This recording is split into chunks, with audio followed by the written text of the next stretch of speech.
A very good evening to all brothers and sisters in the Dhamma. So today is Tuesday, 17 August 2021. So we'll be continuing from this book, The Essence of Impermanent. We are at page 365. We'll continue from there. We will now, as usual, proceed with our half an hour of awareness-based meditation. So we will off the light, and we will have our half an hour of awareness-based meditation. So just relax body and mind, maintain some form of awareness, and stabilize this awareness. Just silence everything. Don't try to do anything. Don't try to know. Don't try to think. Just relax, maintain awareness for as long as you can until this awareness nature stabilize, and use it to meditate. The last support is trust. Trust your nature to do the meditation. No more thought interfering. Okay, I'll let you meditate on your own. Now I will set the alarm for half an hour.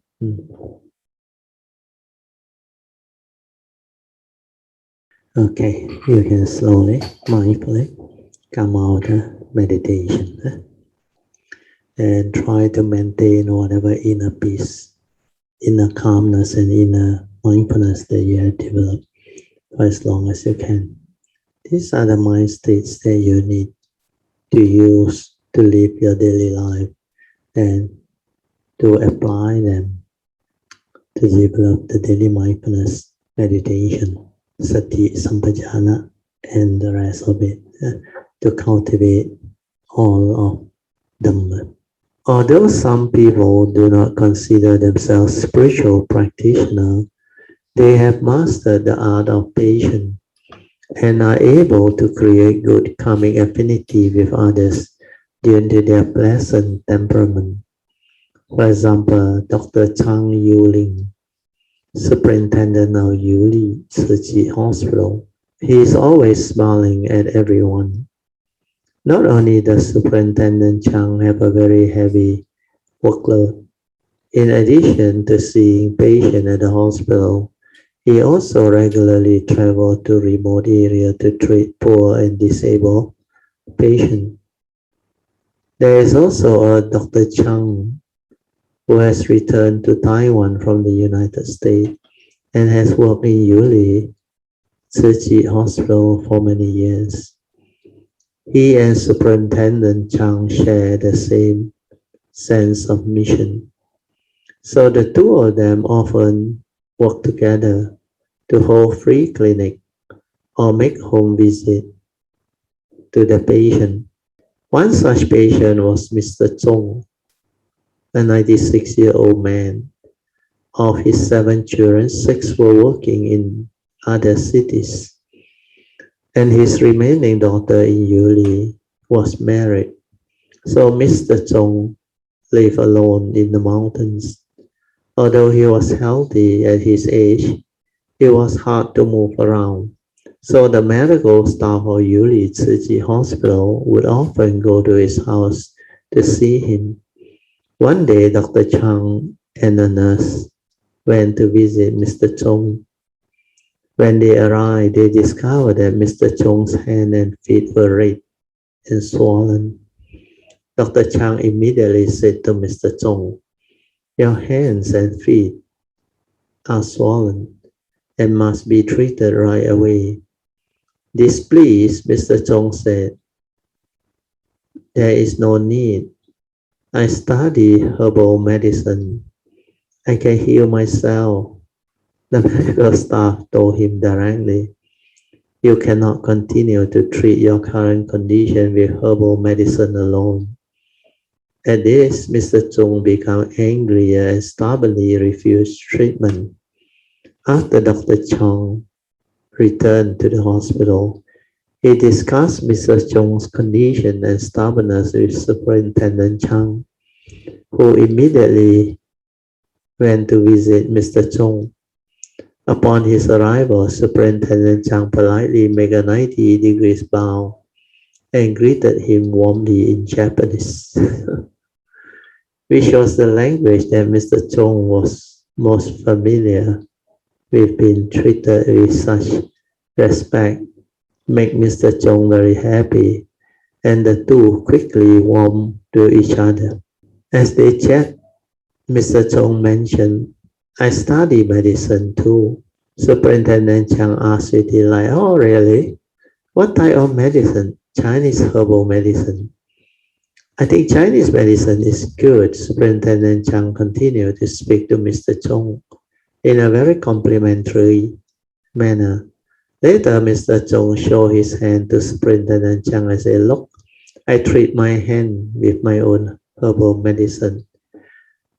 Then Mr. Chang said, "May I take a look?" Yes. Superintendent Chang saw that Mr. Chong's hand was not only red and swollen, it was also covered with a rash, which had to be itching very badly. Superintendent Chang then picked up a cotton ball dabbed with rubbing alcohol and asked, "May I disinfect this area for you?" Then the answer came, "Sure." As he disinfected the area, Superintendent Chang said, "Mr. Chong, herbal medicine is good, but based on your current symptom, the wound on your hand will likely fester. May I apply some ointment for you?" Then the reply came, "Of course," Mr. Chang replied readily. Superintendent Chang immediately applied the ointment. After a week, Mr. Chong's hand had healed completely. When Superintendent Chang went to visit him again, Mr. Chong smiled brightly and joyfully. This story shows how applying patience dissolved Mr. Chong's stubbornness. So this is a very good example of applying skillful means, noble eightfold path, through understanding a person's personality and approaching him with respect and understanding. So sometimes we have to use our understanding, skillful means, to approach a situation or a person. Otherwise, it's not easier. In particular, this situation where the patient is 96 years old and he must have this weird character which doesn't like people to like say you must go for treatment. This is serious whole thing. He doesn't like to be like threatened or asked to do things. So the approach is very important. So this Superintendent Chang, I think he has done it well. Okay, we read on. In addition, by practicing patience, we can train ourselves to broaden our mind. Be patient. We do not mean enduring something until we cannot take it anymore. This is precisely what I'm trying to tell you. Patient endurance with wisdom, not with delusion. Not accept and just agree to what people do. No, you accept him for what he is, a peace, then you act. But of course, when you act, you must have the understanding, the skillful means to break the ice or to resolve the issue amicably so that you can communicate with them or talk to them in a very nice manner. So these are all skillful means. So this understanding is very important. Be patient, we do not mean enduring something until we cannot take it anymore, but rather reaching a state where we do not feel like we are enduring anything at all. Because it's done with understanding that even when we are being patient, we do not feel like we are enduring anything. This is because we can accept and let go of anything that does not go our way. With this all-embracing mindset, we are able to view everything as a natural part of life. That's why when you can accept everything as natural, that is the highest wisdom. I used to share with some Kayamitas. I had one teacher who told me, he said, Theo, this is very good. I've used it for very long. If you can live life this way, it will help you. Then I was very interested. Then I asked, what was it? He said, we choose accept everything as natural. The moment I heard that sentence, I rejoiced. I said, thank you so much, Achan. I said, this is most profound. As I from that day onward, I apply that understanding. Everything is just the way it is. Like the Buddha said, condition like that, things will be like that. That is the reality. Causes and condition already said, it cannot be otherwise. So we have to accept that reality. So whatever arises based on nature's law, that's why we have to accept them as natural. Then we act with wisdom and understanding. When we are able to view everything as a part of nature or natural part of life, then we have wisdom. In addition to being patient, we must also be diligent. Life is impermanent. Since we are fortunate enough to have the chance to listen to the Buddha Dharma, we must cultivate diligently and do not waste any time. For those who see the urgency of this reminder is very appropriate. Thus it said, the indolent, the lazy, develop a heart of diligence. Then the mentally scattered develops a heart of Samadhi. Samadhi is a heart that is composed and unwavering. Samadhi and meditation can be practiced in our daily living. Carrying firewood or water, speaking, moving, interacting with people, or handling any matter can all be done in the form of meditation. So this is daily mindfulness. You can be mindful throughout the day while doing whatever chores or duty or work. You can be aware and mindful of all your action and movement. Then that is meditation. Because ability to be in the state of awareness or mindfulness is meditation. When you are mindful and aware, you are not lost in thought. When you are not lost in thought, you have clarity. You are with your true mind. You are with your true nature. So that is what meditation is all about. So what the author mentioned here, Samadhi and meditation can be done in our daily living is true. As I say, while carrying firewood, when you arise your hand, bend down and lift the firewood, everything is with mindfulness and awareness. That's how you put them, whether on your shoulder or carry on your hand or whatever. Be mindful, be aware. While carrying water, same. Speaking, acting, moving, interacting, everything is with mindfulness and heedfulness. Or handling any matter can all be done mindfully. That's why it's a form of meditation. If we can sweep away our scattered thoughts, we can use skillful, positive thoughts to aim ourselves properly on the direct bodhisattva path. So this one need training. You cannot just sweep away your scattered or heedless thinking. Then arise positive thought. To walk the bodhisattva path is not this way. This is easier said than done. The cultivation of it is very important.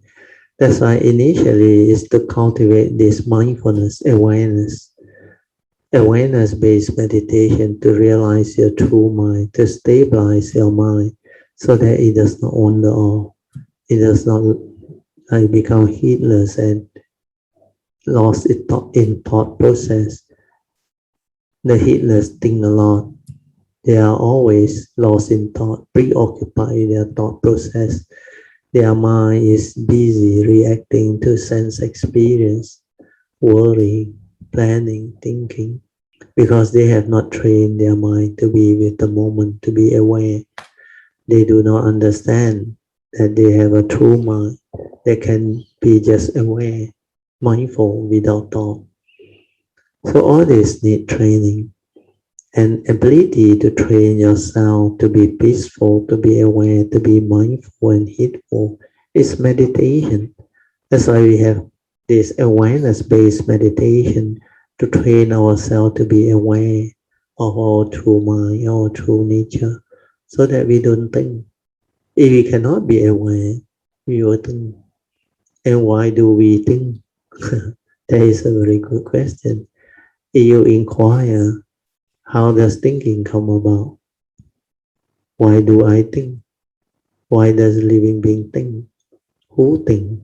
What think? If you inquire clearly, deeply, and want to understand how does thought arise, then you can find out that investigation is very important. In fact, a lot of people just give up and tell me, Brother, how can you don't think? How can human being don't think?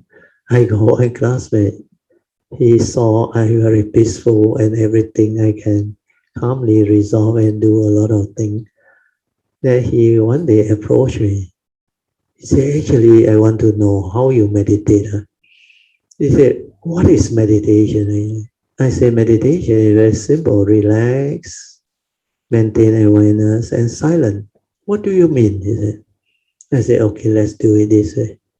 Don't think, don't do anything. He tried, He said, you crazy, where can don't think on? He said, before I even close my eye, I have so much thought going on. He said, I said, now I know why you cannot meditate. Actually, before he said that, I never knew human being think a lot until that. He said he cannot be in even one moment without thought. Then I say, when you sleep, can you shut off? He said, cannot. I dream. Then I got phobia, I got fear. I find it very difficult to have deep sleep or good sleep. He said, I have to take sleeping pill. He has insomnia. He has panic attack and all those things. So human beings tend to have a lot of this type of problem. So to have the ability to meditate is a skill that you have to acquire. It's not easy, but it's a very useful skill. It's a very useful asset. So you can do that. You will be most beautiful. Okay, we go back to the sharing. If we remain on this course without going astray, firmly establish our resolve, and prevent our mind from being affected by external, we have a heart of Samadhi. So this one again is the same, easier said than done. If you can remain on this course without going astray, means no heedless thinking, firmly establish on your resolve, prevent our mind from being affected by external condition, means you already trained, you already have the skill, you already have the mind of a cultivator, means Samadhi. But this one cannot come through talking or through idea or through like rationalizing nor knowledge. This one you need to understand and train. Then if you look at the teaching, let's say you don't know how to start, never mind. The inquiry can start with the teaching. What did the Buddha say under the teaching? Why does a person think a lot, become heedless? The Buddha said because they lack the 5 spiritual faculties. Because of that, the 5 mental hindrances arise. And mental hindrances are mind state that hinders your mind from entering the meditative state of inner peace, inner calmness, and inner awareness. That's why you cannot meditate. Well, there is the meditative mind, and there is your true mind. So knowing that, how do we start? We start cultivating the five spiritual faculty, which is not straightforward. That process itself take a while, need a lot of faith in the Buddha and his teaching. And this faith comes from understanding who the Buddha is and how unique a being he is and how wonderful his teaching is. Then with the faith, you need to strive on diligently with the virya, where the faith will drive you to cultivate when you see the importance. Then that virya is the one that push you or give you the energy, the diligence to cultivate the mindfulness, sati, which is to be aware without thought, which is to be in a state of relaxed inner awareness until thinking subsides. That's how you do it. And to be aware means to anchor your awareness to all your kaya. When you are with your kaya, you cannot think. Where your mind can only do one thing at a time. When it's aware of something, it cannot think. It cannot be lost in thought. That's why a lot of people who don't know how to meditate, you know what they do? They go and focus and concentrate their mind. Because when they fix it on something or concentrate on something or focus on something, then they realize they cannot think. So this is what we call mechanical, repetitive. That's why they come out with method and technique to anchor the mind so that it does not wander off. And that is how they fix the mind. And you have to let the mind do something, either focus or concentrate. So keep on focusing, keep on. And that mind become dull because it develop energy field. It cannot be quiet on its own. And that is concentration meditation, not awareness-based meditation. Awareness-based meditation, you have to relax, then let things be. Let the thought arise. After a while, it will cease to be. But all this need energy. If you don't allow mental energy to go into the thinking stops. Then when the thinking stops, you will realize your true mind. And that's basically what awareness is, meditation is. Without thought, the awareness mind come out. The awareness true mind surface. And when you can be with that without thought, that is what meditation is. So this is something you have to learn and develop it. So what I explain to you is very important. Don't be just gullible. Read this and say, oh, the book say, I must prevent my mind from being affected by external. So don't want to see, don't want to hear, don't want to smell, don't want to think, don't want to do all those funny things. No, if you do that, there is suppression of thought. There is not training. You need wisdom to deal with all these things. Unless you are mindful and aware, you cannot deal with sense data or external phenomena because we are a human being. We are not a deadlock or a dead wood. We have our senses.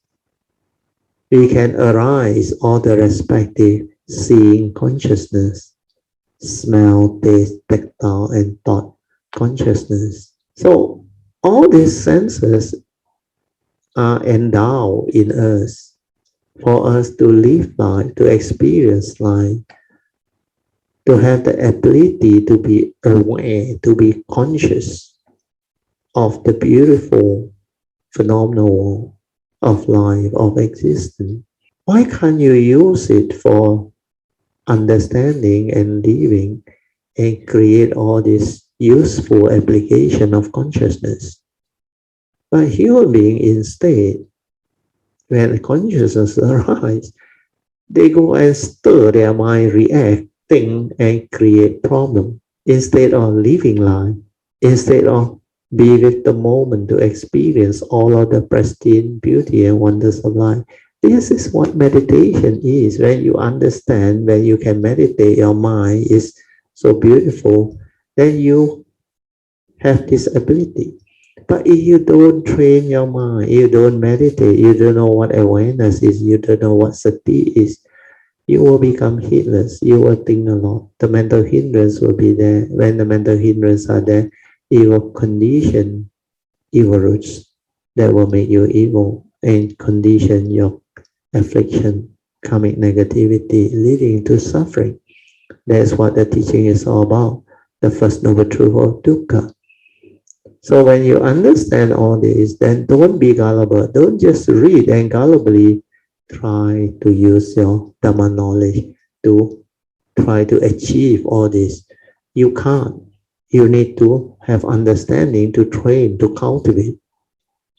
I will read on, maybe you will understand more.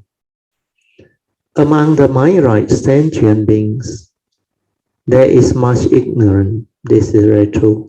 To go among people and transform them, we must first eliminate our own ignorance. This is very true. You can't even handle your own ignorance and delusion. How can you teach people? How can you help people? So our wisdom has to be developed until it shines forth. It can shine forth. This is the only way we can transform ourselves and others. That's why here the author just mentioned this, but he never explained how this can be realized and developed. The word, we must first eliminate our ignorance. That word, that sentence itself is so major. How can you eliminate your ignorance if you do not develop the wisdom and the cultivation? And that itself is a big portion of the cultivation to arise that type of realization. Unless you really cultivate and awaken, that wisdom cannot shine forth. So this one, please bear in mind, don't be gullible. This is the only way we can transform ourselves and others, which is very true. That's why you need to cultivate. This is how the ignorant develops the heart of wisdom. So this one involves the cultivation, the whole of the cultivation process. For instance, in Indonesia, there is a luxurious residential area called Kelapa Gading. A Tzu commissioner hoped to benefit the local resident.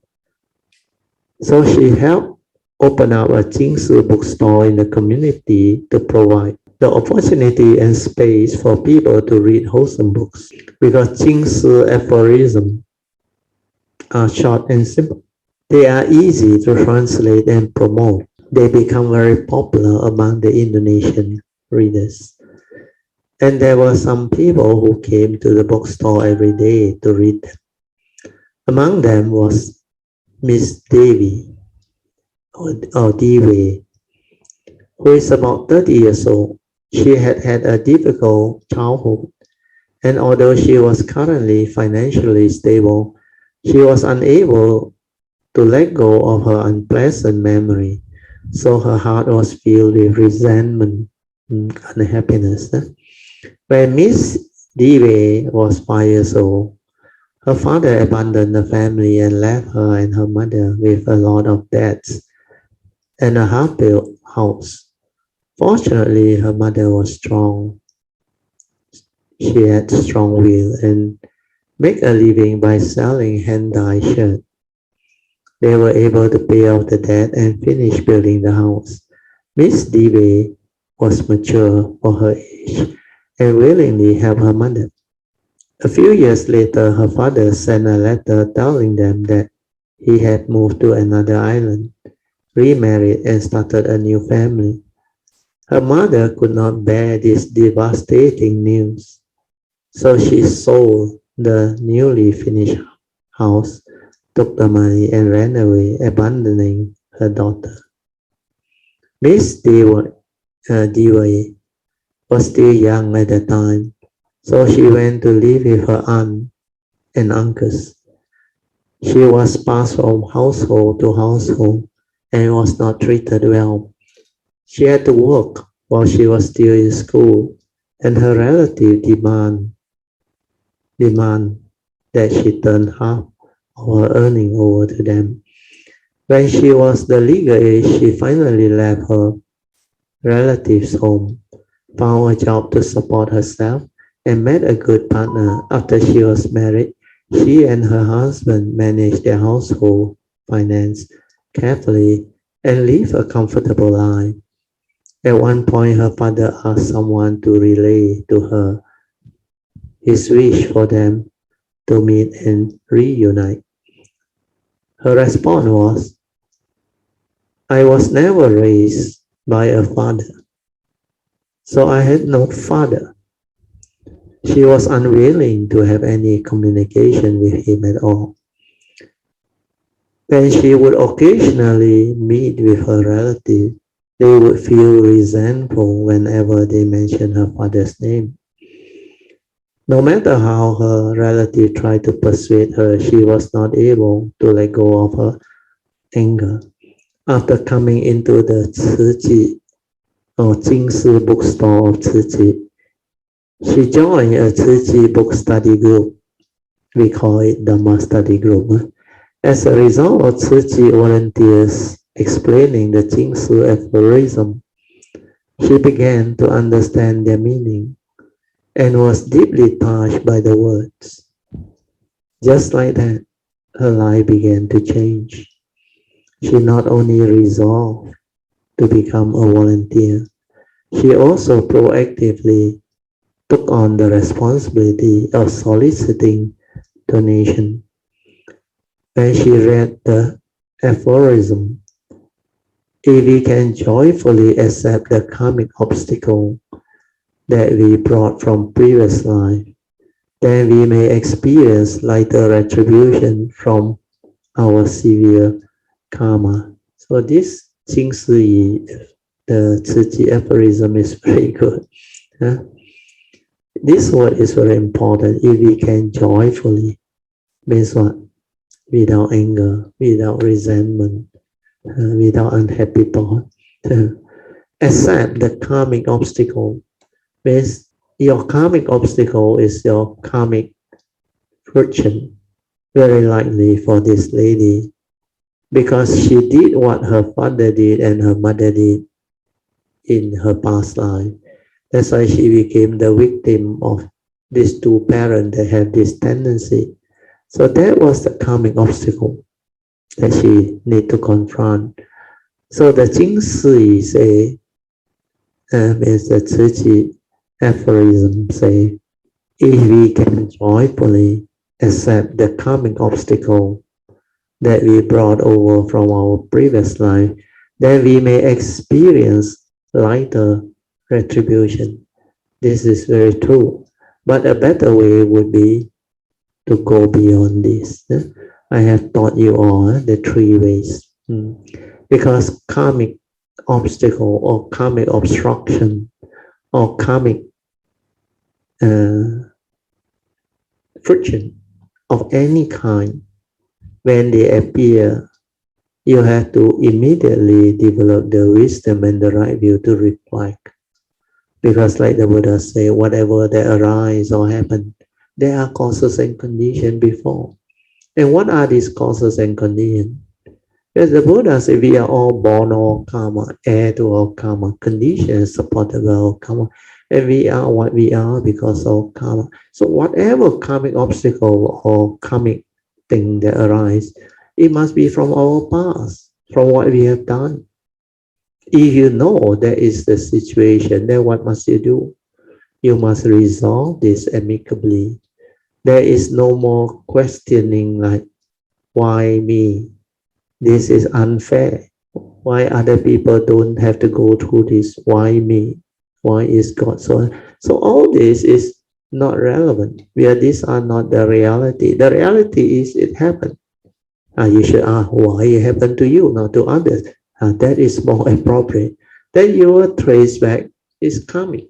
If it's karmic, what must you do? You must do what you have to do. You have to accept that this is karma. Right view to accept the reality.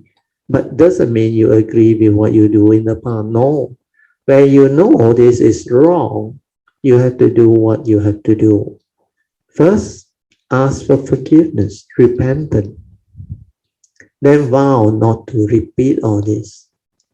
True one. to following the advice of the Buddha to avoid all evil, do good, and purify your mind so that you don't create any more of this karmic negativity. So when you ask for repentance or ask for forgiveness from whomsoever in the distant past until now, whether knowingly or unknowingly that you have caused all this karmic negativity or suffering or misery or misled, then when you sincerely request for this repentance or forgiveness, the nature's law will manifest a very beautiful condition for all this karmic obstacle or karmic condition to be like watered down or diluted. Sometimes it's forgiven because there are beings who already cultivate enlightenment. They already have that vow to forgive all beings, whether knowingly or unknowingly, from the distant past until now and into the future, who have done anything upon your nature with wisdom and understanding, would like to sincerely forgive them all, and may this karmic obstruction be resolved amicably from that moment onward. So all this vow which cultivator has developed, even myself have developed, as long as you ask for forgiveness, even from the triple gem, immediately all this severe karmic, they are being like neutralized. That's why there's a turnaround, and the karmic obstruction will be like broken. If not broken, also it will be like what they use the word here, resolve. Resolve. Maybe not completely. The word they use here is you will experience lighter retribution from your severe karma. And this is very true, because before you ask for forgiveness or repentance, I realized nobody can approach them. Nobody can even come near to them to talk to them. Some of the karmic obstructions are so severe, and they won't be listening, just like this lady. After what she experienced, she will not listen. She don't care, because to her, this is what you have done to me, and now I was not raised by a father.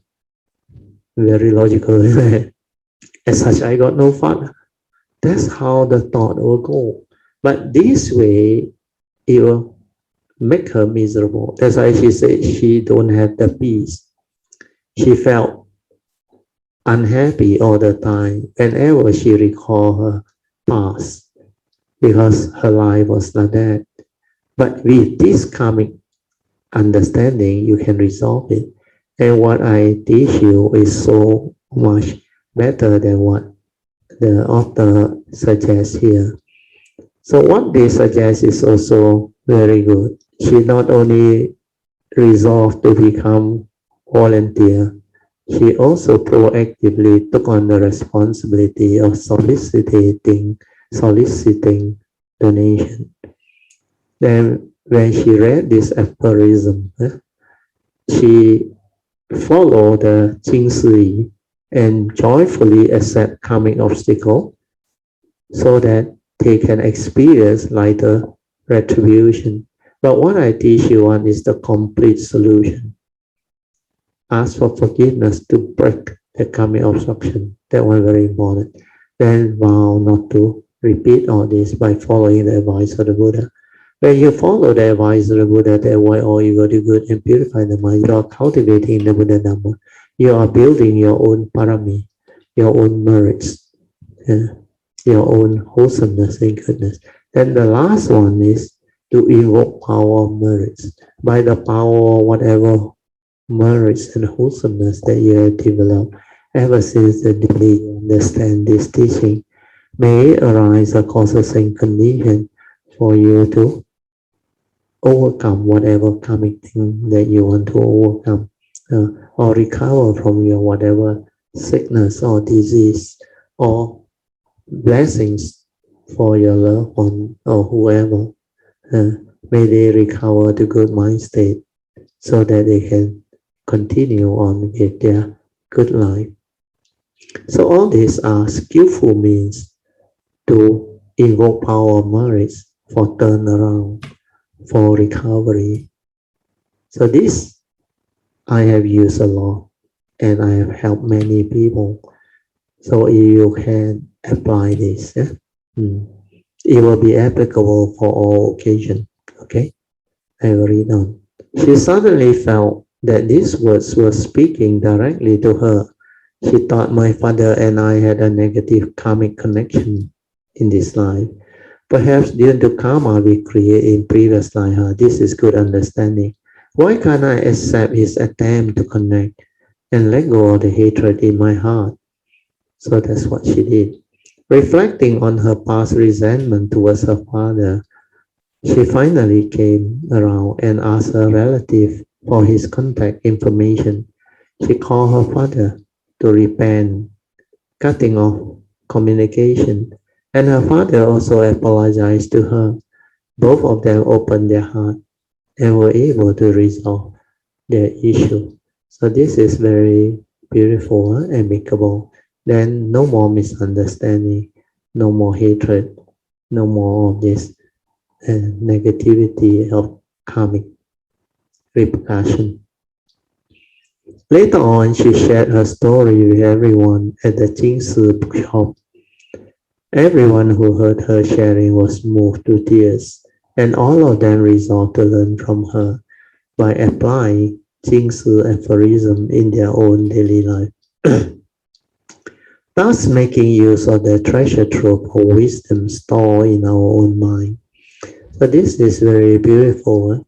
The other thing that I want to add is, you see, when you hold on to your hatred, your resentment, your unhappiness, is an evil root. It will make you evil, unhappy, the lack of peace and all those things. So the only way to root it out is, like I always say, when you can forgive, you free yourself. That's why forgive and forget, you free yourself. Because when you can forgive with understanding, means you resolve this thing amicably, then you don't have to hold on to it anymore, because you have the right view. It's karmic. So karmic started by our own foolish, deluded action in the past. Otherwise, we won't be the victim.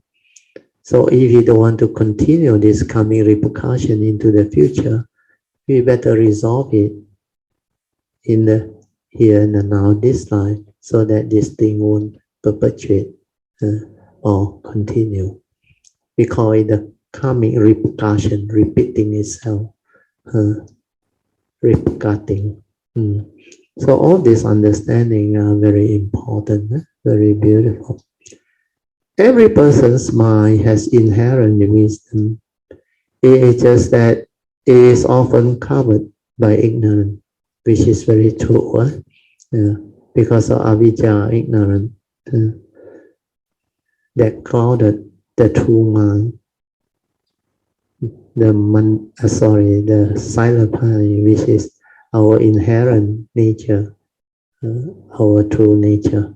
That's why that mind is lost, and because of that delusion, condition, wrong thought, mundane thinking that has the evil roots.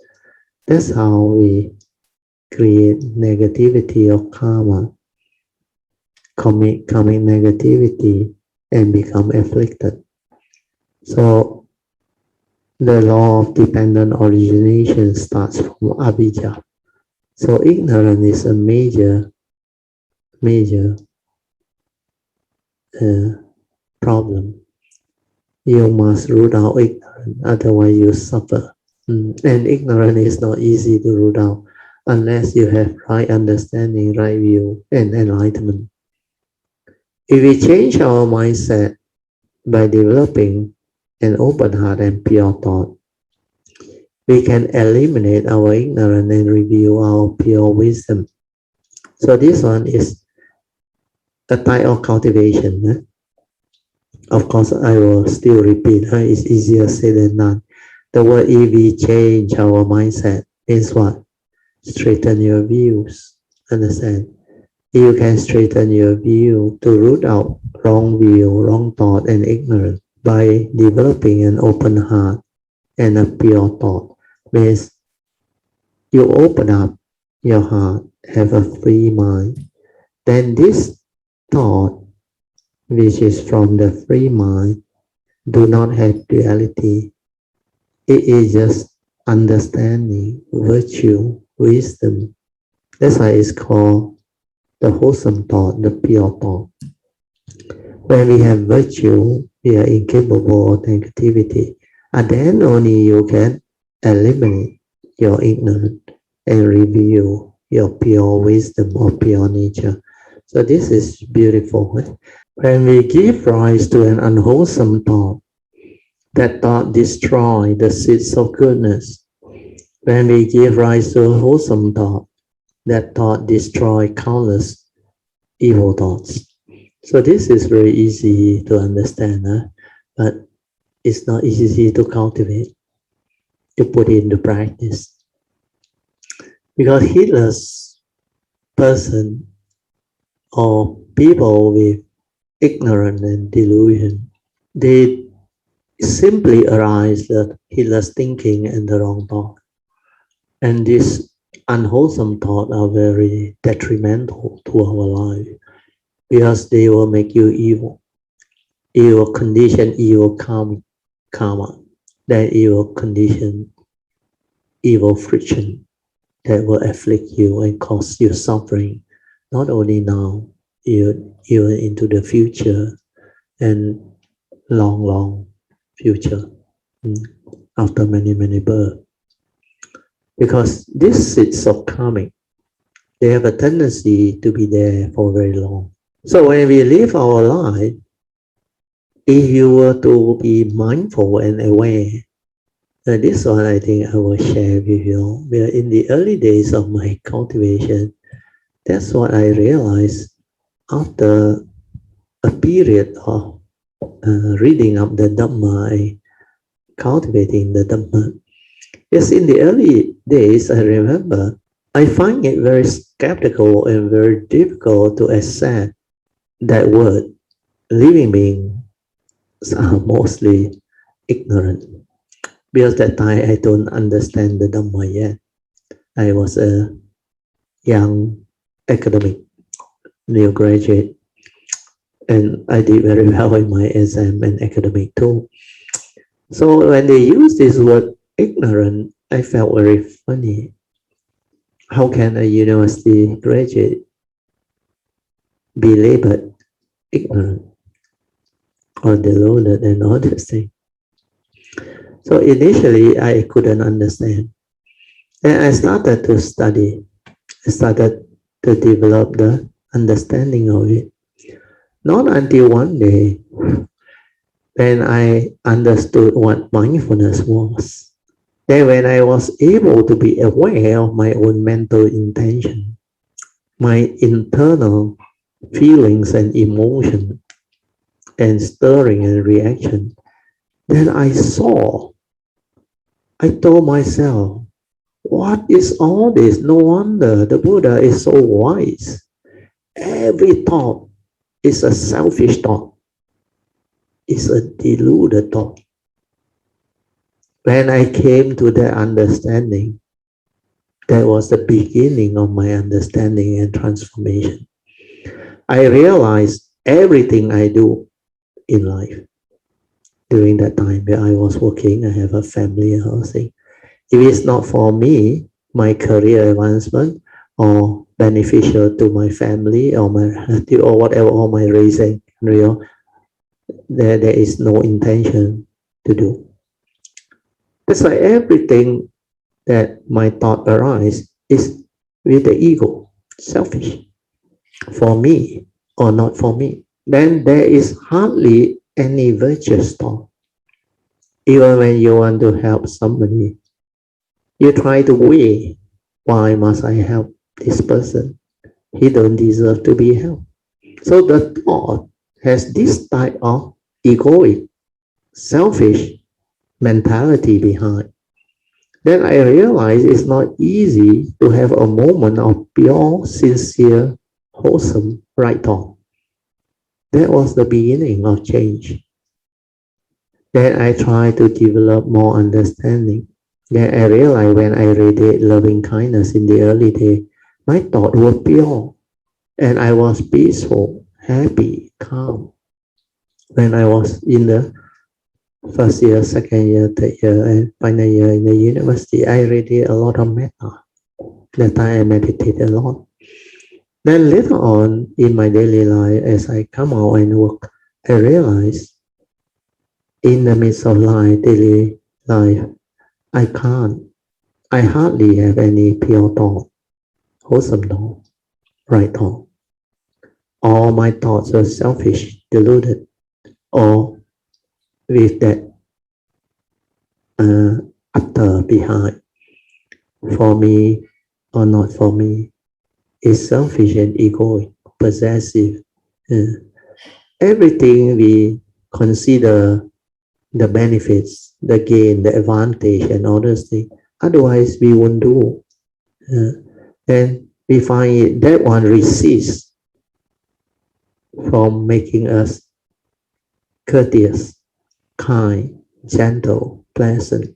So all this understanding, suddenly my mind starts to develop where I saw. And I tell myself, this is not life. Karmically, it's very, very negative.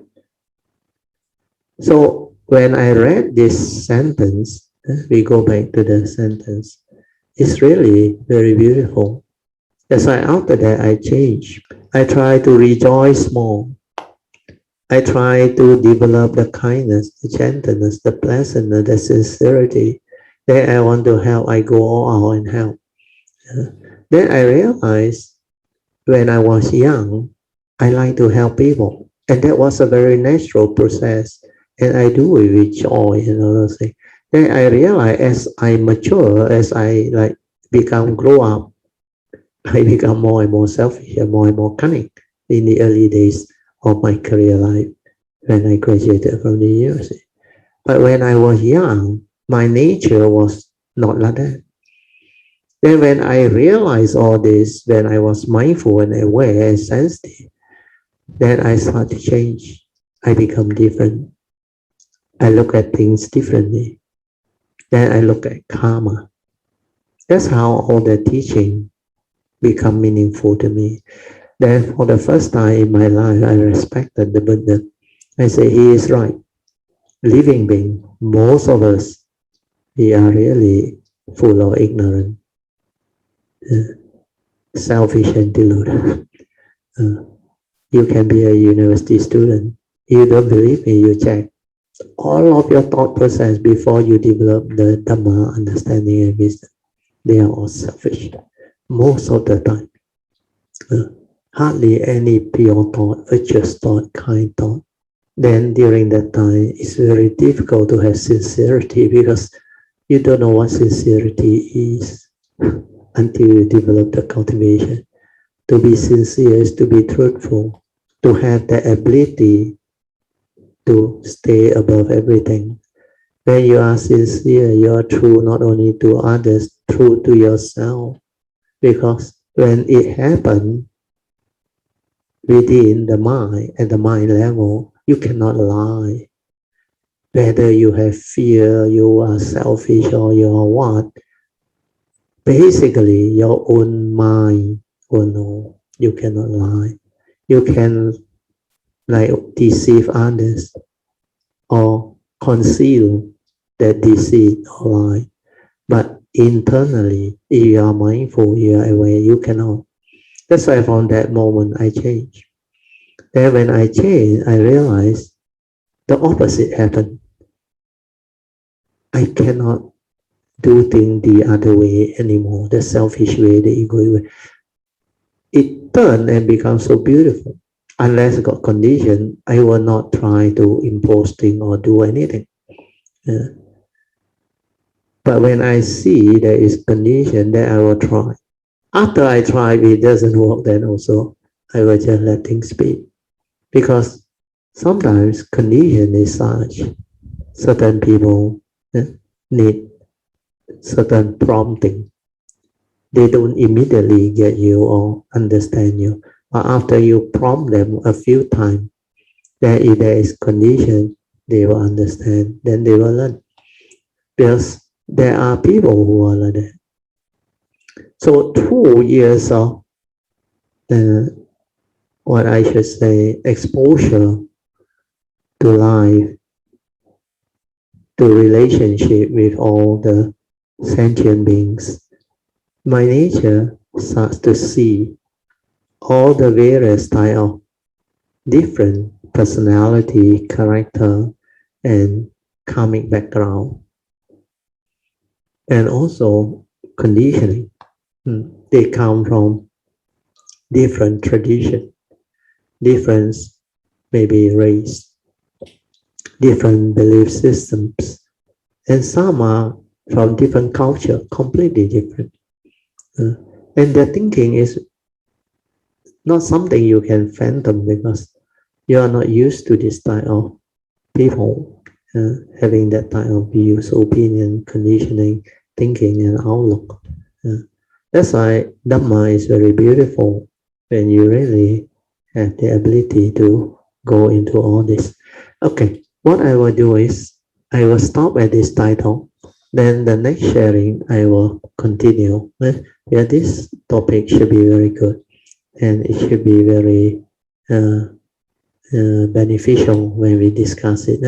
Otherwise, another 5 or 10 minutes I can't do much. Okay, I'll mark this page. So now we will open up for meditation reporting. You can also share last week sharing or last Sunday sharing, which is very good. Miss Lee Yuan. Oh, Miss Lee Yuan, my understanding of that is like since I've not how to say, have not developed and not cultivated to that level, I will leave it as just knowledge. Because, no problem. Yeah, because to me that is something that you can only understand that. Yes, very true. That after you have when you reach, penetrated, awakened. Yes. Otherwise, it's very much a theory, and level. Yes. Of course, when we read that sentence more often, it kind of makes sense to us. Yeah. But how much understanding is there really?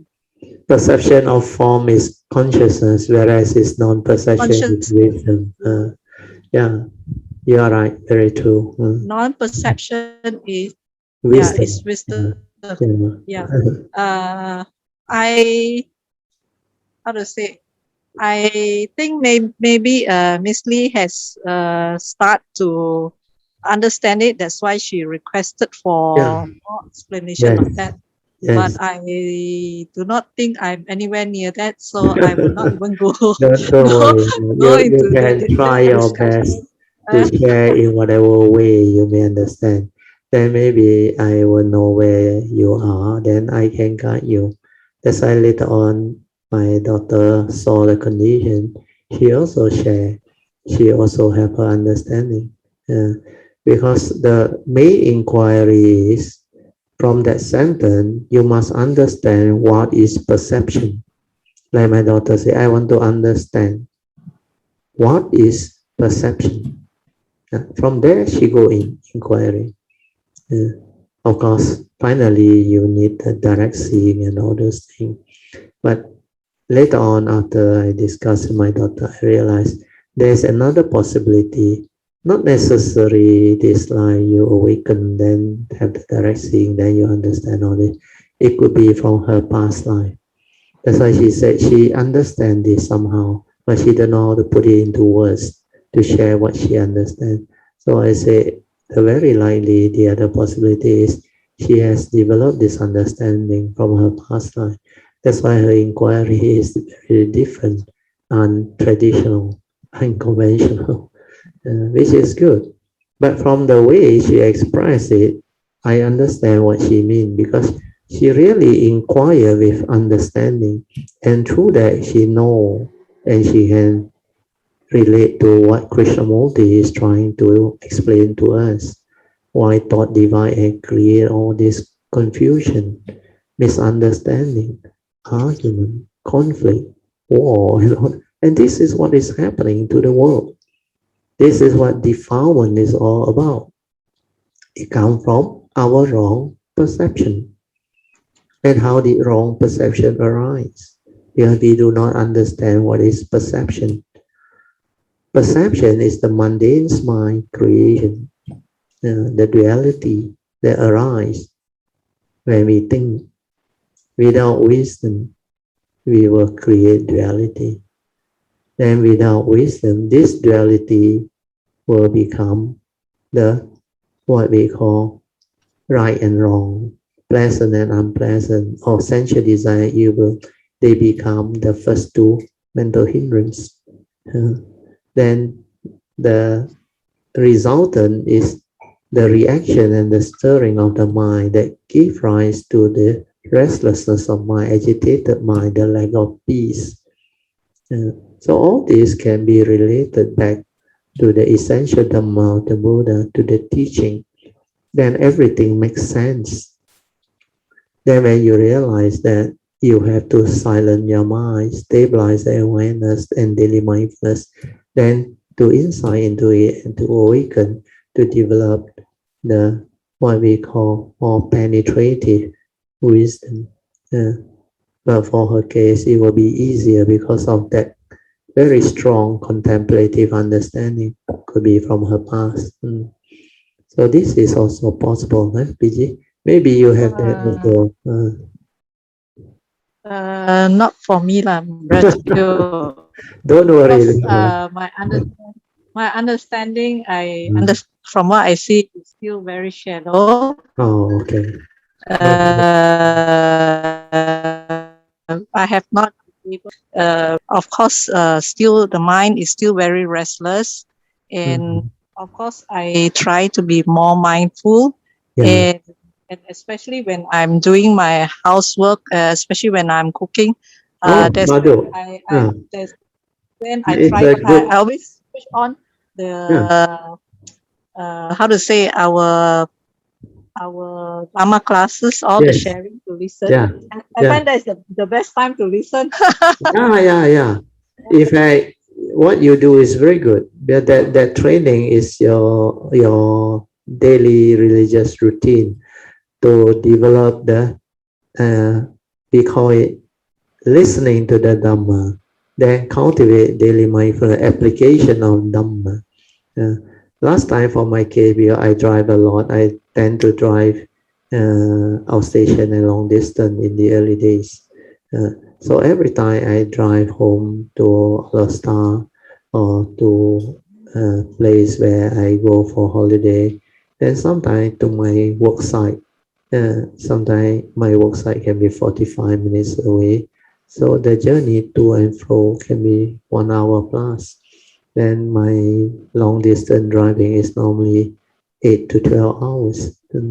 So during that time, I listen a lot to the Dhamma in the car, then at home also. Then now more convenient. Now you can have MP3, you can have that player that CI give to you. So all these are very convenient. But most important thing is to start your daily religious routine. Make Dhamma become your daily activity. It's part of your daily life. Everything you do is Dhamma. Means mindfulness, awareness, listening to Dhamma. Silence your mind to be sensitive, to be aware, be mindful, be heedful. Then do your routine.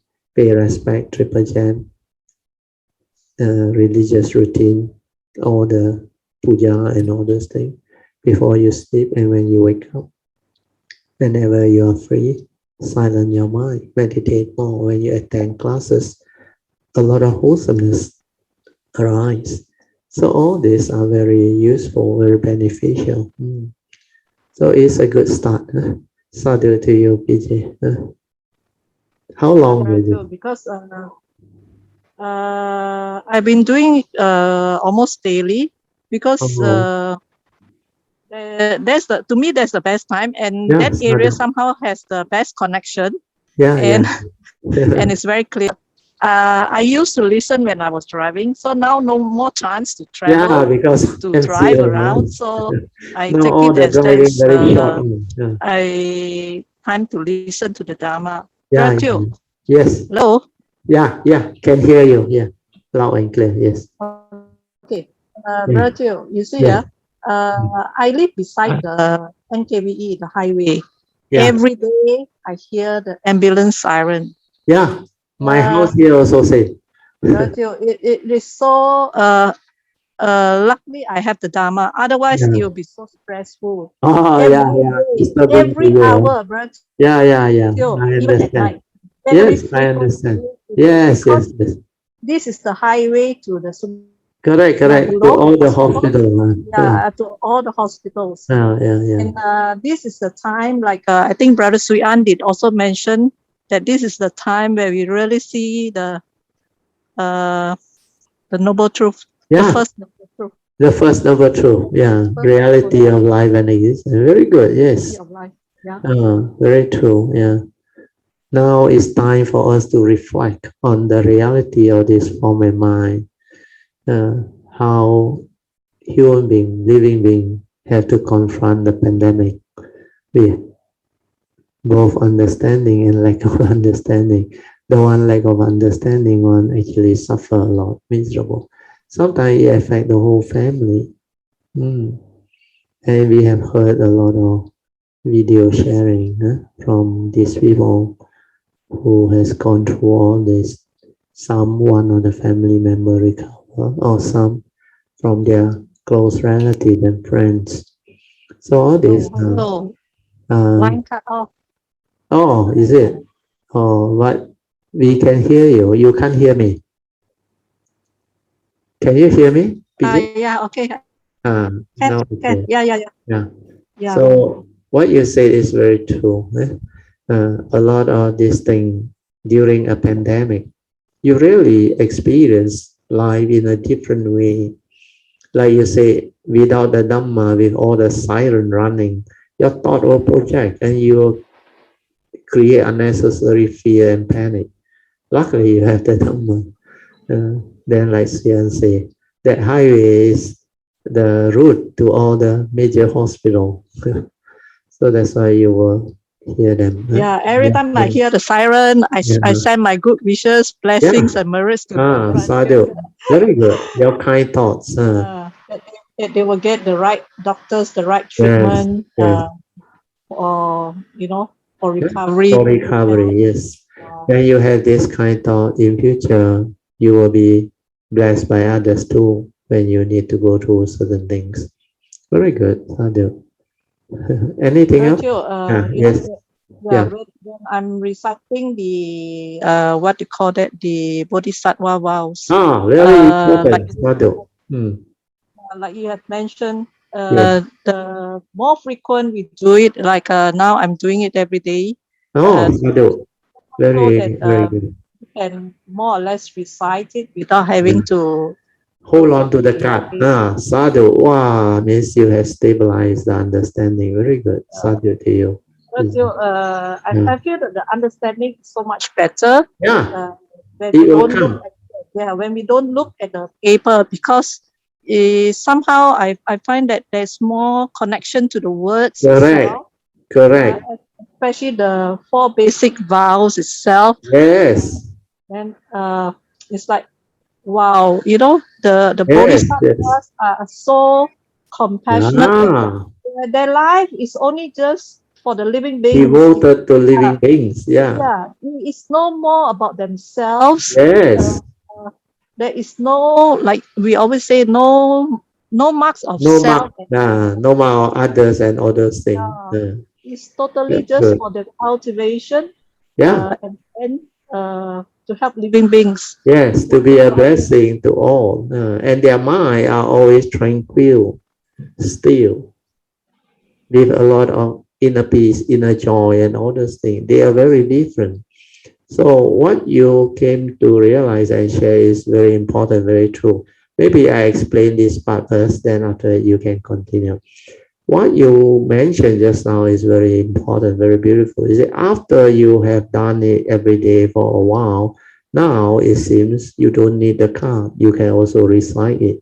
But when you recite it without the card, you find that the words stand out and the meaning is very strong, very deep. Do you know why?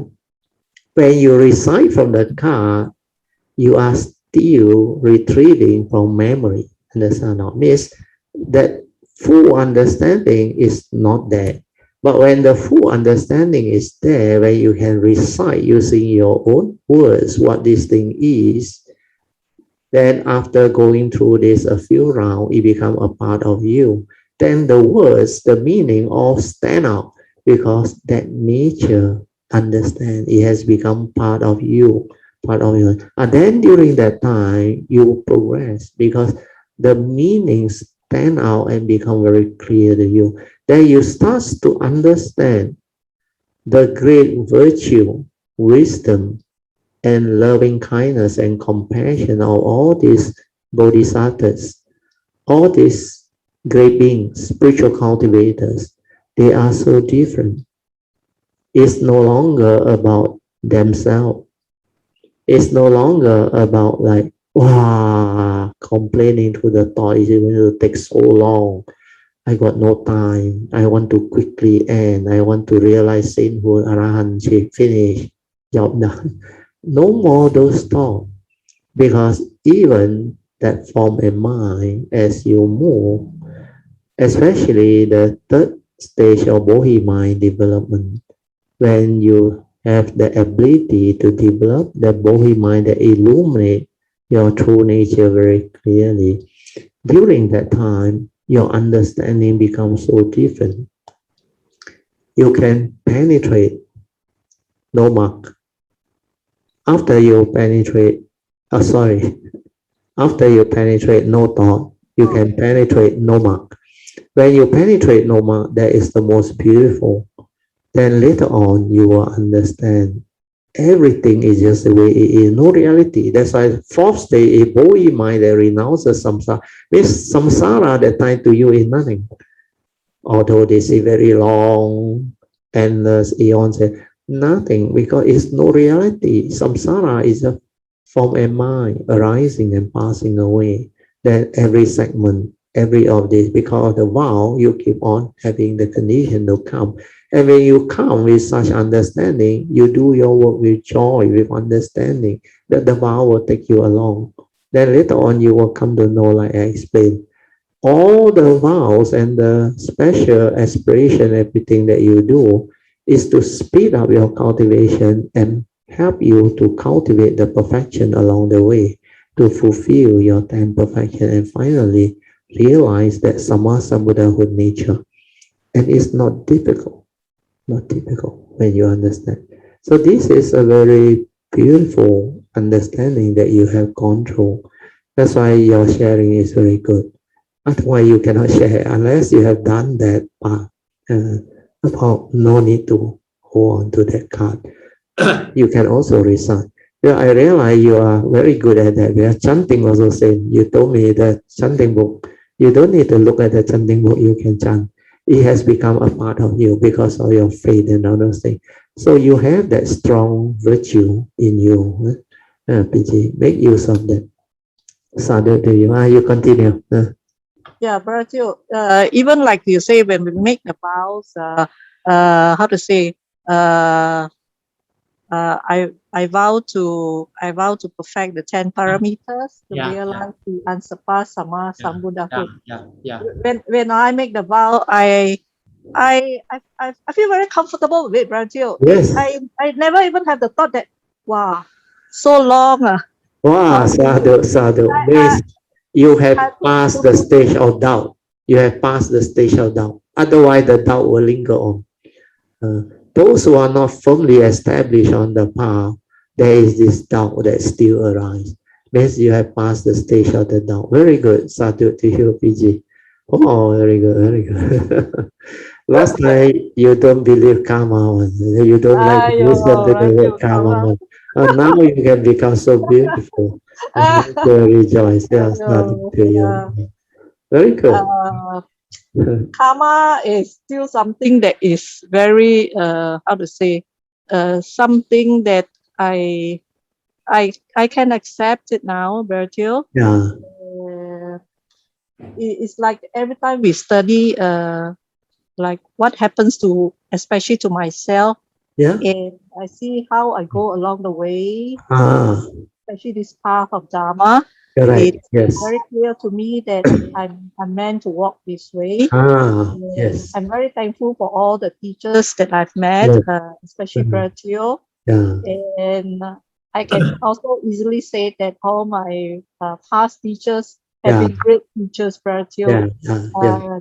That I have no doubt about it. Yes. Yes. Yeah. I think it all comes down to still my effort. Yeah. In how Yeah. much I Your put in my effort. affinity with Yeah. all these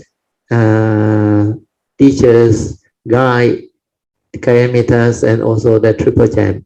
You must have good affinity from the past. Otherwise, you won't come to my class. You won't meet all these people and learn all this teaching. And yet, you never run away. Like you Bertil. say last time, the moment you hear karma, you don't want to attend the class. Really, you just walk off. But surprisingly, you continue for so long. And I saw you went through that phase of patiently coming because you always sit next to Polianon, the two of you, I remember very close on. Then later on, after you start to share and speak out, then I came to know, oh, no wonder your character was like that. You have a title, very weird correct character when it comes Yeah, to Bertil, very strong and yeah, very very strong and very weird. very obstinate. No, Yeah, obstinate, yes. Not when like my normal, not normal at all. when my views are concerned, Yeah, yeah, this is how to say, from young. I yeah, think yeah, yeah. I've been conditioned to be that. Correct. You have to be strong, like you say, because you are a girl, small size, and you don't want to be bullied, and you work in a construction sector, and you have to be strong. So you have to do all those things. Then when you were young, you have your sister look after your niece. But it pay off. It pay off. That's why you see all the coming thing. You reap what you sow. Really, now your niece really love you so much and reward you with so much good things. Yeah, I can see that what we sow is also what we reap. you reap. Yes. So if we can see it, if we take the time to recollect what has happened in our Life. early days, Yeah. how to say, donating and generosity, I feel that is something that comes Yes. very natural Immediate on, huh? to Very natural, and someone else you can see the I, fruition of it, the result of it. It will show up one. you know, like it's I come from a very poor background, but I see even from young, I'm able to share whatever I have. I don't know how I can do it. You know, sometimes I'm even amazed at myself. Hey, you're earning only at a time when I was in KL. I was only earning about 1,200. One of our colleagues, the daughter was born with a cleft lip, and I just give him $500. Wow, Everybody was so surprised. Yeah, that's why it's from your past. I feel that he needs it at that time. Yeah. Why can't we just give it to him? Yeah, you will just give. Yeah, I will just give. Sometimes I ask myself, you crazy or what? You can make do with the 500 for you. Yeah, it can happen. I feel that it's my nature. I think it's in my nature to be able from to your do past. that. Yes. And But spontaneously you will do it. Bertil, thank you so much for your guidance and all. I really very thankful to you, Mr. Steele, and all that. It's been eye opener, Bertil. This of Dharma, really. Yes. I hope that all of us will be serious in walking this path. It Mm. has its merits and it Yeah, yeah, has its yeah. things. Definitely it has Good. its things. Yeah. We Definitely. may not be able to see it at the moment, but as we grow older, when life is at its twilight, I think Ah, that's when yes. it's it's Yeah. more Then the important. meaning will show up, the understanding.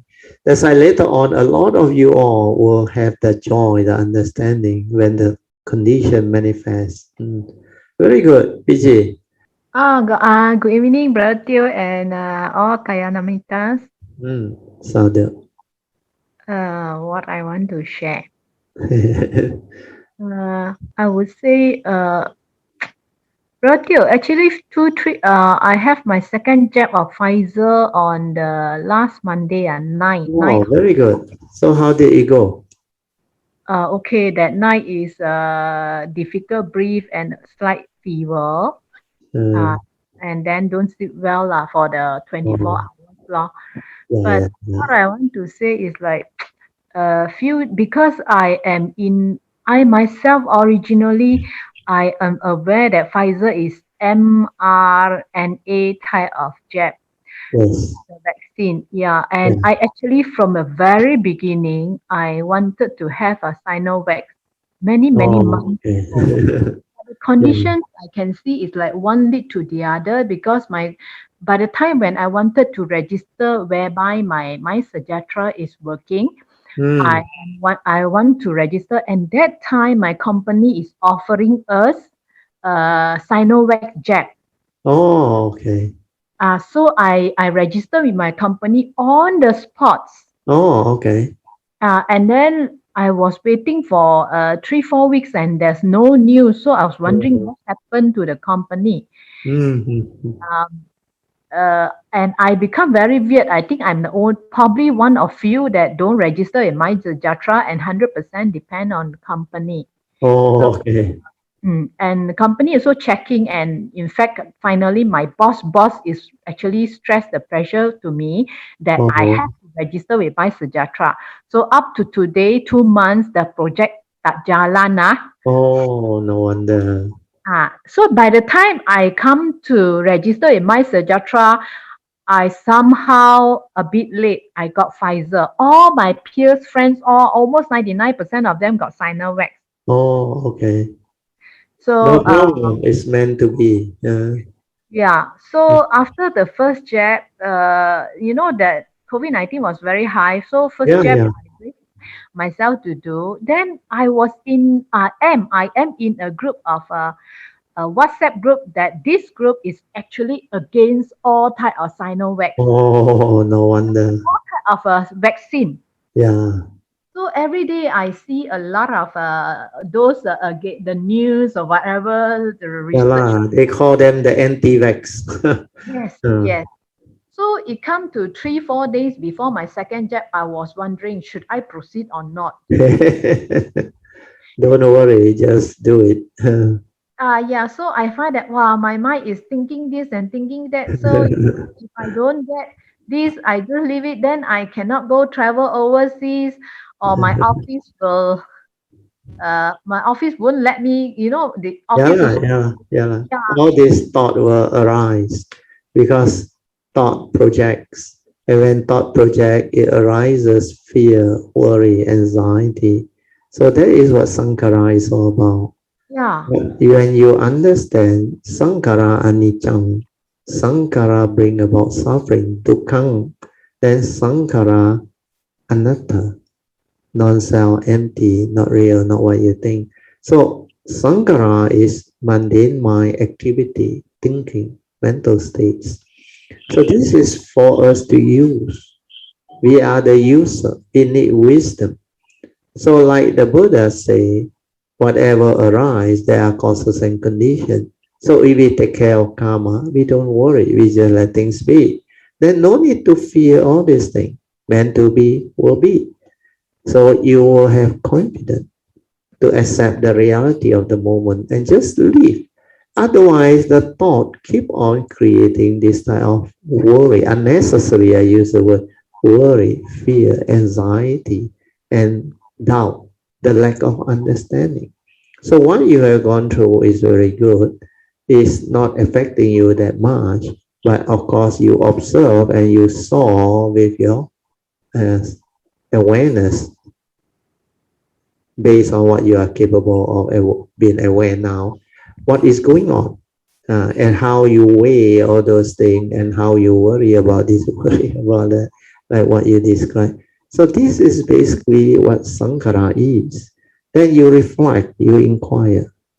No wonder the Buddha says Sankara Nichang, Sankara Dukkhang, when I deludedly with the wrong view and wrong understanding, project it, develop the fear, worry, anxiety, then panic. Then the doubt arises, everything arises. But ultimately, it's Sankara Anatta. It's not only non-self, it's empty, no reality. It's just a thought.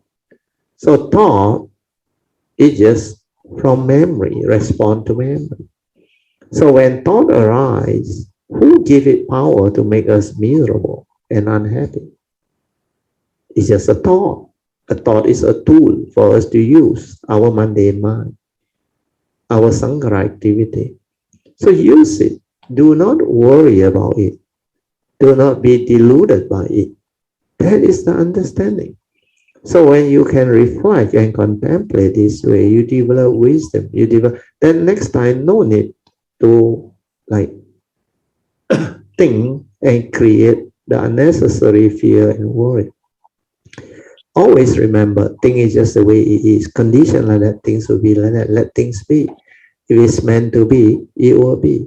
So if it's meant to be, like you say, your colleague all get 99.99% get Sinovac, you get Pfizer, it's meant to be. I also let things be. That's why finally we decide to register. Then we have our AZAC. If, like what my wife used to tell me, later on when we reflect back, actually at our age, our turn is very soon. So even if we didn't get the AZAC, a lot of my classmates, my age or younger than me, they all been given under that program, My Sutra. So that one is under the PPV center that recently, last few months, just opened. They are all Sinovac, mostly Sinovac. So don't worry. That's why I just tell my wife, you don't go and listen to all this anti-vax thing. Forget about it. AZAC means AZAC, meant to be means meant to be. Then we have same day and same time because we lock in. My daughter helped us to key in. Then we got the same appointment, same time. So our second jab is 2 days time. So no problem. So very good. What else you want to share? So, Brother, actually, from this time, I can see the condition is really squeeze. I landed the time I register and I get the appointment. Government said no Sinovac. So I see really like the condition is like that. Yeah, meant to be. So it's a blessing in disguise. You never know. Tao về luck one, no, brother. Yeah, tao về luck one. That's the right word. Yeah, vô thanh xiêm one. Like I use the word vô cao lúc vô xiang xiêm. It's like that one. It keep on showing it to you one.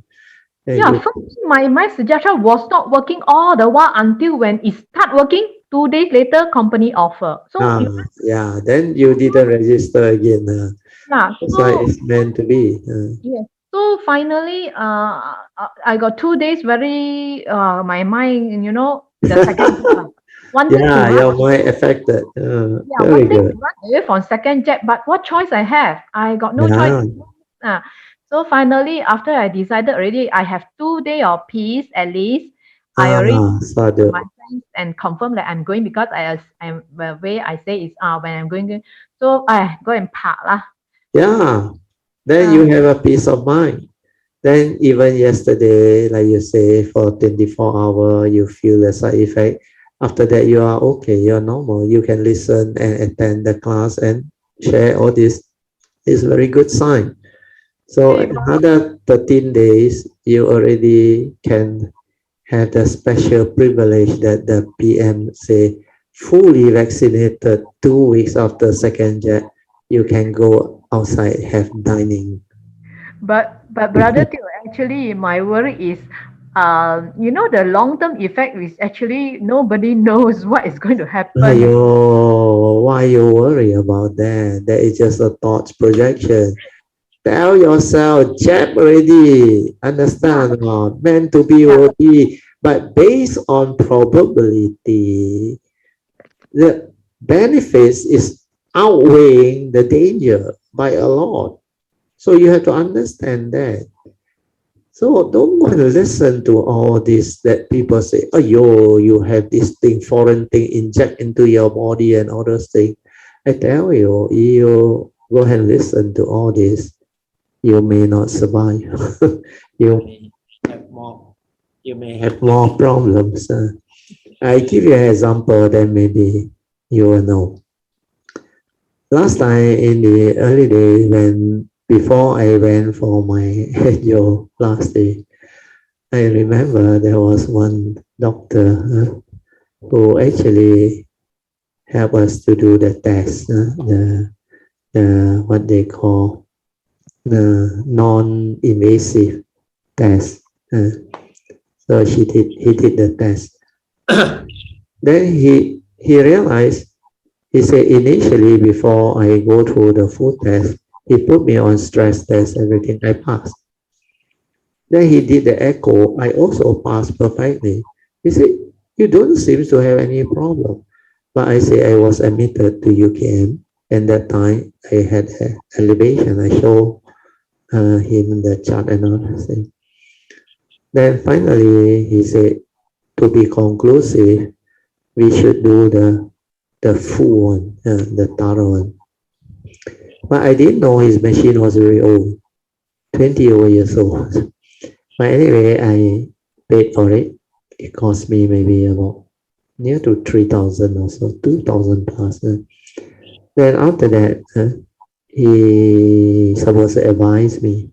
Then he told me, he said, from the way I check your ECG and your stress test and echo, you should be okay.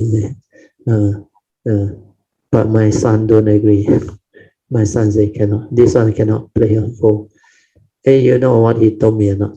He said he himself also cannot do. We have foreign matter in his body. He said. I tell you, the doctor who did the test for you tell you this. What will you feel? But for me, luckily, at that time, I just smile at him.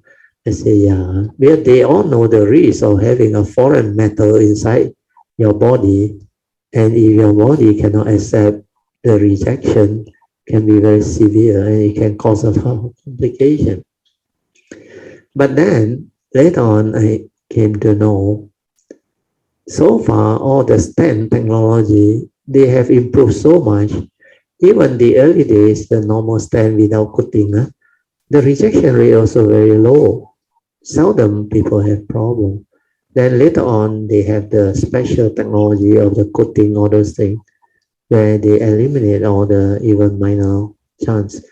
So when I went for mine, I didn't think of all this. I just want to know the doctor who did mine was a good doctor who is confident and have the condition. So I found my doctor.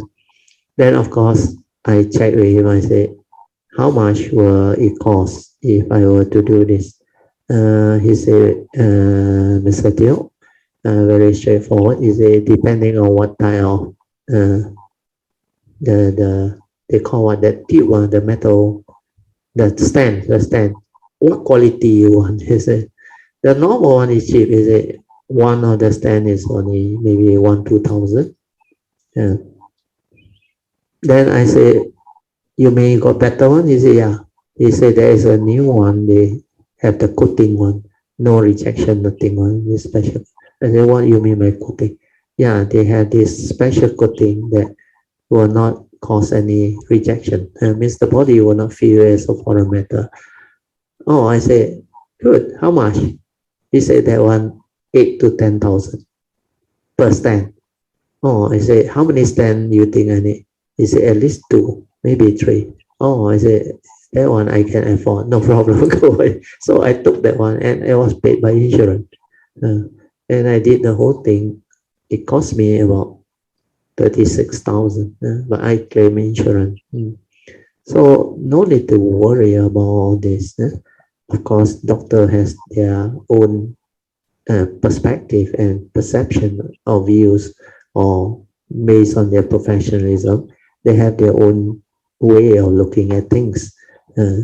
So some they really, because of their knowledge, they know too much, they have a lot of concern, and I don't call it unnecessary fear. They have their own fear, and if they can, they will try not to, which is up to them, because that is their individual decision based on their professional understanding. So we accept them for what they are, but we also appreciate their viewpoint and their advice, because everyone is different. So in life, it's not about right and wrong. It's about your understanding. If you have taken care of karma, if you have developed the understanding of life, then there is nothing to fear, nothing to worry about. Don't go and be influenced by all those scary story and sharing and all those things. Because now social media is so widely shared, you receive all sorts of news. You don't know how to filter. There is this danger of fear, insecurity, and worry. In fact, there was another lady today. I received a WhatsApp from Singapore. She also asked me, "Pratil, what is your view of all this anti-vax?" So I had to answer her in a very tactful and very nice way so that she can understand. So I told her there is no whatever hard and fast rule about this type of thing. They have their views, their opinion, and some they hold on to that view, some they hold on to this one. But for me, it's very simple. I look at the statistics and also what has been reported. So I said, what you need to know is under the pandemic, the danger of without vaccine having this much higher chance of category 4 and 5 COVID-19 emission is not worth the risk to take, because it was about 8% for unvaccinated people to have possibility of category 4 and 5. Whereas if you are vaccinated, it falls to less than 1%. Less than 1%. So if that is the case, then why you hesitate? Unless you have physical condition that does not allow you to take the vaccine, like some got certain type of maybe allergy towards vaccine or what, I don't know. That one maybe you have to be careful. You need doctor's advice. But there are some like pregnant lady, certain vaccine is not suitable. And that one you have to find out, no doubt. Apart from that, I say, no need to worry so much. Take care of karma. Because the probability of all this blood clotting or coagulating is so low. We are talking about way below 0.000 how many percent. It's like out of 1 million injected, there is only about probability of less than 10 or maybe not more than 15 the numbers that have this complication. And not all of them have problem. They can also recover or revive some. So you weigh the benefits and the danger, then you will know how to make the appropriate decision. Because not us alone, the whole world is going through it. But because they are vaccinating a big portion of the Earth population, that's why they are bound to have such cases. But the anti-vax will argue different. To them is why you subject them to that risk. But they never look at the other 8% because that one to them is He said, no different one. He said, whether you vaccinate or you don't vaccinate, your chance is the same. But it's not the same. I checked through with my own classmate who is also a very good doctor. He is also of the opinion, just go and take. He said he himself also take. He said, just go and take. You can have it, you better have it. So my understanding is very straightforward. That's why I do not have this problem of, can take, can take, really, can, take which one better. I don't have such problem. To me, very straightforward. Whatever come, take. No need to choose, meant to be only. So all these are the Dhamma understanding that we can evolve from our own understanding of what nature's law is, what life is, what existence is. Okay, Pauline, so Yeah. hopefully you are now confident. Yeah, So thank after your second jab, how? Okay, my second jab. Now you fully recover. Yeah. Very good. So yes, actually after jab already, no need to think already. It's already Yeah, done. sadhu. That's why these 2 days you peace of mind, isn't it? Yeah. Yeah, sadhu. Anything else? No, brother. Actually, thank you very much for all these years, your guidance. Yeah. Don't know if not, I'm learning Dharma. I don't know how am I. Yeah, cannot cope, not easy. A lot of Kayamita told me, without the Dhamma, it's not easy to cope with life. Even their own relationship with their loved ones, family members, office colleague, they don't know how to handle. So now like Kowloon, they are very good and very well versed in all these things. Even PG, her career on the problem. So they have benefited a lot from the Dhamma. And like you you have become very different. But brother Teo, I throughout this time of this COVID-19, especially when I know outside in Malaysia, in the whole world is suffering so badly, the hospital condition, I have this type of feeling or thoughts in me that I'm staying. Very blessed. Very Yes, blessed. very blessed. But I feel guilt when I think of those people who suffer outside, especially those in hospital or including the Of medical. course, when you read all those news, not enough bed there to sleep on the floor near the toilet area, then some not attend to because they were short. The frontliner was short of people, and also the hospital short of facility. So what can they do? I also read some of this, but you have to understand law of karma is like that. We are all born of karma, heir to our karma, conditions supported by our karma, and we are what we are. So we choose to take care of karma. Most important, then our life will be taken care of. Then whatever happen, whatever will be, will be. So that is the understanding, because they have their condition, they have their karmic background. Things is just the way it is. So we need to have understanding to take care of ourselves, protect ourselves. Then do what you can to the best. Have wholesomeness, have Dhamma. Then things will go your way. Life will be taken care of. That's why all this understanding is from the teaching, the Dhamma. And what we witness is the reality of life and existence, like PJ say, the first noble true reality. Now you see more because you have social media, the pandemic is sweeping across the world, nation after nation. Then compared to those countries that are having war, like Afghanistan and others, in the Lebanon, Middle East, and certain countries, we are already very blessed, very fortunate. That's why they say that there was a social media, I think a slight joke, I think. Maybe I share this, you understand. They say, like yesterday, Kabul, the capital of Afghanistan, fall to the Taliban. And Malaysia also, the Prime Minister resigned. So KL also fall. But at least we still have our system, understand?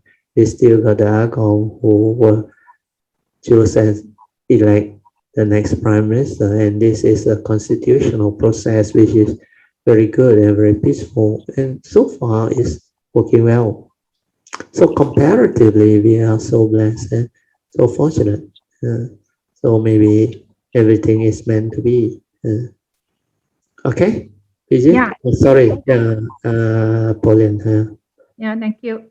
Thank you. Sadhu. Let us rejoice. Sadhu, sadhu, sadhu. Oh yeah, my daughter reminded me. Announcement.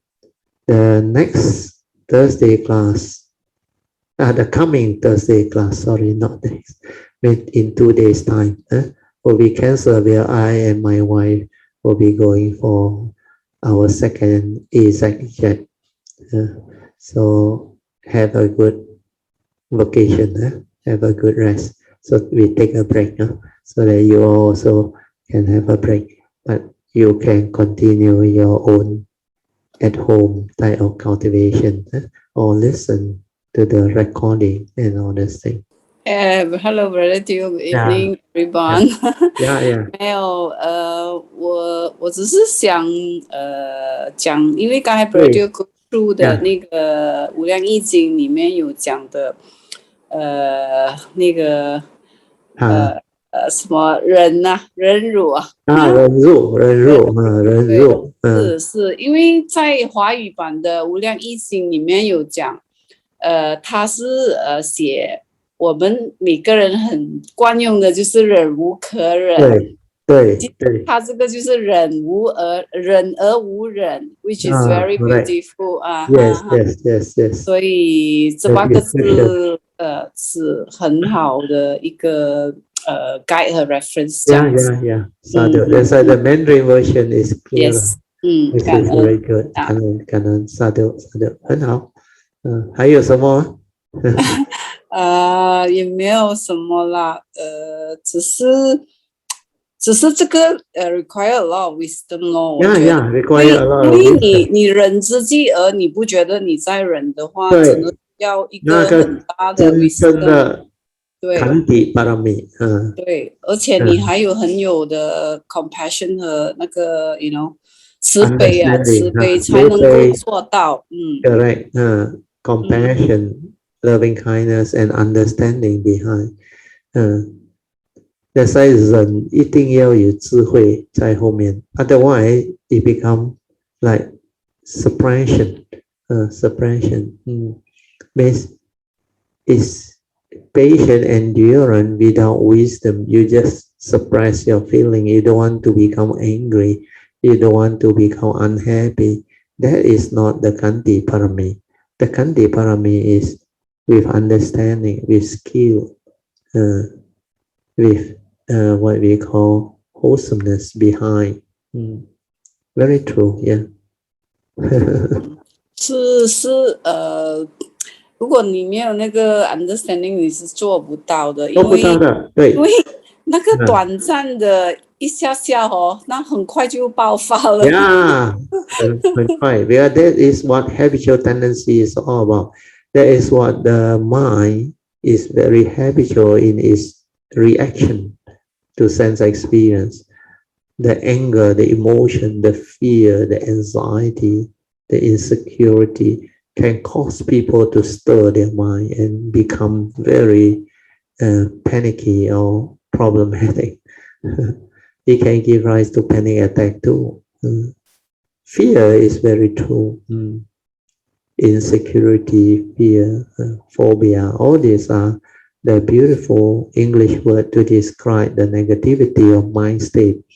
So without wisdom, you cannot deal with your emotion born of wrong view, ignorance and delusion.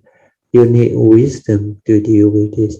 So patience is not about enduring only without understanding. That one is not the real patience.That one is suppressing your feeling. Don't want to allow the feeling to move that way. But when you do that, it's actually bottling up worse, build up inside there. That's why a lot of people become depressed, become like enter depression, is because they keep on accumulating all this type of negativity of thought, the fear, the misery, the suffering, the unhappiness, the negative thinking, the wrong thought, and they keep on bottling this up. Then one day, when they cannot take it anymore, suddenly they let go, and the thing like what they call an explosion from the emotion there, it just erupt, and he'll form a mind will do funny thing, and become very violent or whatever. Sometimes it can condition them into very strange behavior, which is very true. That's why when you have the understanding and the mindfulness, you can appreciate like what you have gone through. Alicia, sadhu to you. 很好。Sadhu Bradil, actually like Bradil 刚才讲的，当我们有 mindfulness 的时候，我们真的是看到我们自己，哇，好恐怖哦！所有的都是，所有的念头都是贪嗔痴，恐怖，真的很可怕。一直来就是无明。Then you start to understand that deep meaning that the Buddha meant by ignorant avijja. Because all of the thoughts are egoic, selfish, before you have the Dhamma. And before the mindfulness come, the understanding come, you cannot see, you cannot understand all this. But the moment you have this ability to understand and awaken, you become very different. Then you start to change. You start to become different. It's just like what you went through. 16 years of depression, you don't know what is going on until you heard the Dhamma and until you develop the understanding. That's why you reverse all your wrong view and create the right thought. Then you try to do good. You try to arise right thought, wholesome thought. Try to help people. Then you start to like make it a living reality. Then you realize by doing that, it starts the process of transformation and change. And you turn around and become so beautiful. Then you develop the joy of doing all this wholesomeness, having all this right thought, virtuous thought, kind thought, gentle thought.